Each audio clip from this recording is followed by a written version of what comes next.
বন্ধুরা কেমন আছেন? আশা করি আল্লাহর রহমতে ভালো আছেন। আবারও চলে এলাম আপনাদের মাঝে আরেকটা ভিডিও নিয়ে। তো আজকে আমি ফুচকা বানাবো। আলুগুলো ধুয়ে নিয়ে আমি আলু বসিয়ে দিলাম। আলুটা সিদ্ধ করে নিব। তো আমি চুলাটা অন করে নিচ্ছি।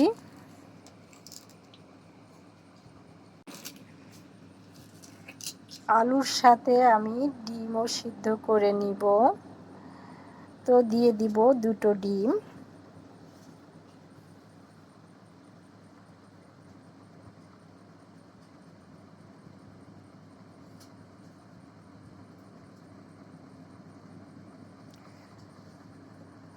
এবারে ঢেকে দিয়ে আমি আলুগুলো সেদ্ধ করে নিব। বন্ধুরা যারা আমার ভিডিও দেখা শুরু করবেন তারা অবশ্যই প্রথমে একটা লাইক দিয়ে দেখা শুরু করবেন। তো আমার আলু ডিম সিদ্ধ হয়ে গেছে। এবারে খোসা ছাড়িয়ে নিব। খোসাগুলি ছাড়িয়ে নিয়েছি। এবারে আমি বিট লবণ, এই বিট লবণটা গুঁড়ো করে নিব।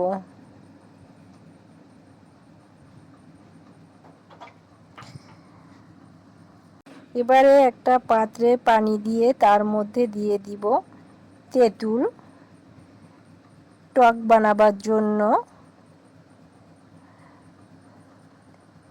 তেঁতুল দিয়ে আমি বিট লবণ গুঁড়ো করে রেখেছি, তো দিয়ে দিব বিট লবণ।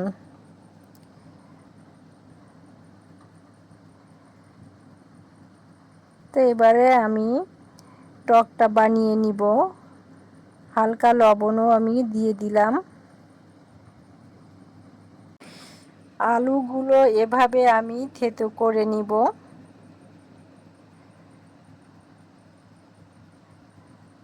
বন্ধুরা আমার ভিডিও যদি ভালো লাগে তাহলে অবশ্যই লাইক, কমেন্টস ও সাবস্ক্রাইব করতে ভুলবেন না। এবারে কড়াইয়ে তেল দিয়ে আমি ফুচকাগুলি ভেজে নিব।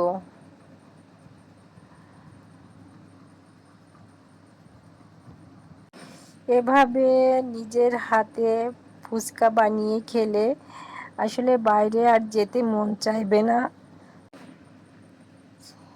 খুব সুন্দর করে নিজের হাতে বানিয়ে ফুচকা খেতে পারেন এভাবে, খুবই টেস্টি, খুবই মজা।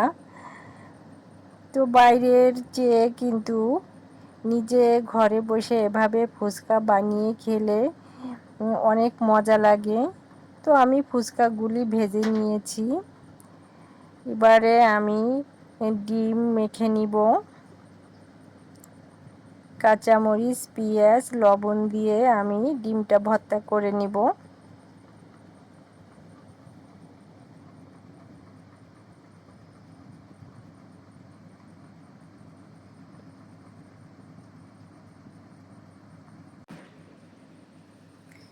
বন্ধুরা অনেকে সাবস্ক্রাইব করে কেটে নিয়ে যান, আসলে মনটা খুব খারাপ লাগে।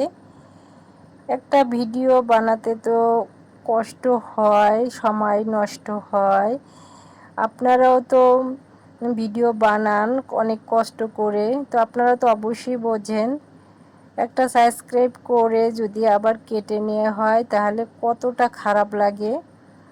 তো দয়া করে যদি ভালো না লাগে তাহলে সাবস্ক্রাইব করবেন না, আর ভালো লাগলে সাবস্ক্রাইব করে রাখবেন। তো আমি ডিম ভর্তাটা করে এবার আলু ভর্তাটাও আমি করে নিচ্ছি।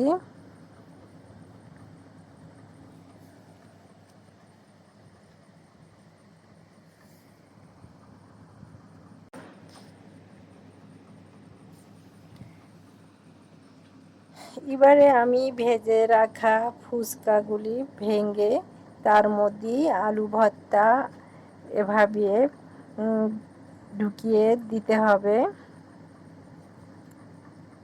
এভাবে আমি প্রতিটা ফুচকায় দিয়ে দিয়েছি এবং এবারে ডিম ভর্তাগুলো উপর থেকে দিয়ে দিব।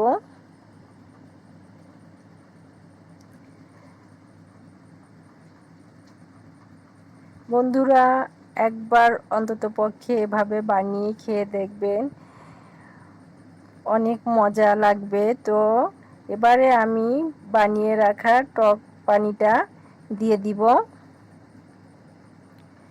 খেতে কিন্তু খুবই মজা হয়েছিল। আসলে ফুচকাটা কিন্তু বানিয়েছিল আমার ভাবি, আমার সেজো ভাবি। তো সবাই ভালো থাকবেন। আল্লাহ হাফেজ।